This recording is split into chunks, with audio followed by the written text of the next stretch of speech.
এই মুহূর্তে সবচেয়ে বড় খবর, দ্য বিগ ব্রেকিং নিউজ। আপনারা দেখছেন বারাসাত টিভি। বারাসাত টিভি চ্যানেলের পক্ষ থেকে সবাইকে স্বাগত জানিয়ে শুরু করছি আজকের প্রতিবেদন। আজকের প্রতিবেদনের মূল বিষয়বস্তু, কালীগঞ্জ বিধানসভার উপনির্বাচনে বাম সমর্থিত কংগ্রেস প্রার্থী কবিরউদ্দিন ইসলাম তিনি কিন্তু নির্বাচনী ভোট প্রচার চালাচ্ছেন এবং তার নির্বাচনী ভোট প্রচারে দেখা যাচ্ছে ফুলমালা দিয়ে সংবর্ধনা সহ, এবং যেহেতু এটি মুর্শিদাবাদের ঠিক পাশের এলাকা এবং নদিয়া জেলার খুব কাছাকাছি মুর্শিদাবাদ, সেহেতু স্পর্শকাতর এলাকা বলেই একদম খুবই তড়িঘড়ি করে কিন্তু কেন্দ্রীয় বাহিনী মোতায়েন করা হয়েছে। কারণ আমরা সকলেই জানি কিছুদিন আগে মুর্শিদাবাদে যেরকম পরিস্থিতি তৈরি হয়েছিল, ভয়ানক পরিস্থিতি, তার কারণেই তার জেরেই কিন্তু আগের থেকেই এখানে কেন্দ্রীয় কোম্পানি কিন্তু মোতায়েন করা হয়েছে। এখনো পর্যন্ত 3 কেন্দ্রীয় বাহিনী মোতায়েন করা হয়েছে এবং 14 কেন্দ্রীয় কোম্পানি বাহিনী কিন্তু মোতায়েন করা হবে। এবং দেখা যাচ্ছে যে এই কেন্দ্রের শাসক দল তৃণমূলের প্রার্থী আলিফা আহমেদ, তাকে কিন্তু প্রার্থী করা হয়েছে, বাবার জেতা আসনেই প্রার্থী হয়েছেন এবং শাসক দল কিন্তু বেশ কিছুটা চাপের মুখে পড়েছে, কারণ এখানে কিন্তু ত্রিমুখী হাড্ডাহাড্ডি রাজনৈতিক লড়াই হতে চলেছে। প্রিয় দর্শক বন্ধু, আপনারা দেখছেন বারাসাত টিভি। বারাসাত টিভি চ্যানেলে নতুন দর্শক হয়ে থাকলে অবশ্যই চ্যানেলটিকে সাবস্ক্রাইব করে পাশে থাকুন নতুন নতুন ভিডিওর আপডেট পাওয়ার জন্য। ভিডিওটি ভালো লেগে থাকলে অবশ্যই লাইক করুন, শেয়ার করুন, আপনাদের মতামত অবশ্যই কমেন্ট বক্সে কমেন্ট করে জানান। নতুন দর্শক হয়ে থাকলে চ্যানেলটিকে সাবস্ক্রাইব করতে কিন্তু একদমই ভুলবেন না। আপনারা ইতিমধ্যে সকলেই জেনে গিয়েছেন আগামী 19শে জুন এই কালীগঞ্জ বিধানসভা নির্বাচন, এবং দেখা যাচ্ছে যে 23শে জুন কিন্তু ভোটের ফলাফল ঘোষণা করা হবে। ত্রিমুখী হাড্ডাহাড্ডি রাজনৈতিক লড়াই, প্রত্যেক রাজনৈতিক দল তাদের নিজেদের মতন করে কিন্তু নির্বাচনী ভোট প্রচার চালাচ্ছেন।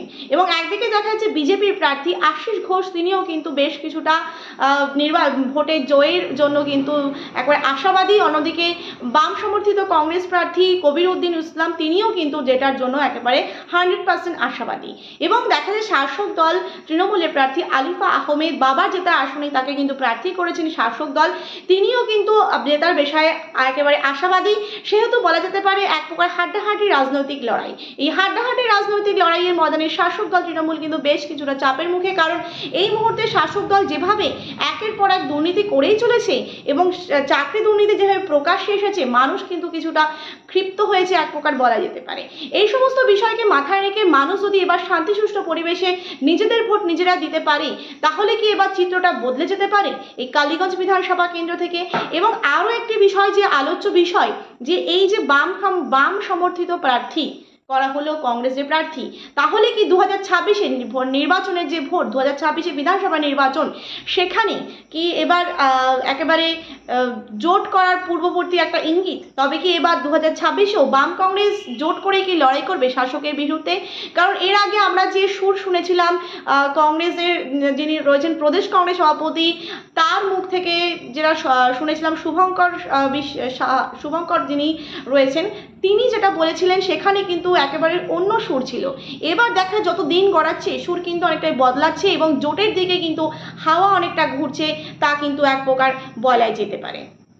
সবশেষে যেটা বলার বিষয়, যেহেতু স্পর্শকাতর এলাকা এই নদিয়া জেলার কালীগঞ্জ বিধানসভা এলাকাটি, সেখানে কিন্তু কেন্দ্রীয় কোম্পানি বাহিনী কিন্তু মোতায়েন করা হয়েছে এবং শান্তি সুষ্ঠু পরিবেশে ভোট করা হোক, এমনটাই কিন্তু রাজ্য রাজনৈতিক মহলে কিন্তু এমনটাই কিন্তু একটা আশাবাদী। এবং দেখা যাচ্ছে যে এবার কিন্তু যেটা বলার বিষয়, 2026-এও কিন্তু বাম কংগ্রেস কিন্তু একজোট হয়ে লড়াই করছে এবং অন্যদিকে রয়েছে আইএসএফ। সুতরাং বলা যেতে পারে আইএসএফ, বাম অর্থাৎ সিপিআইএম এবং কংগ্রেস যদি একজোট হয়ে লড়াই করে, এই মহাজোটের ফলে কিন্তু 26-এ বিধানসভা নির্বাচনের শাসক দল অনেকটাও কিন্তু চাপের মুখে পড়তে পারে, এমনটাই কিন্তু সম্ভবত। প্রিয় দর্শক বন্ধু, এই ছিল আমাদের আজকের প্রতিবেদন। ভিডিওটি ভালো লেগে থাকলে অবশ্যই লাইক করুন, শেয়ার করুন, আপনাদের মতামত অবশ্যই কমেন্ট বক্সে কমেন্ট করে জানান। নতুন দর্শক হয়ে থাকলে চ্যানেলটিকে সাবস্ক্রাইব করতে কিন্তু একদমই ভুলবেন না। আজকের মতন এই পর্যন্ত। সকলেই খুব ভালো থাকুন, সুস্থ থাকুন। ধন্যবাদ সকলকে।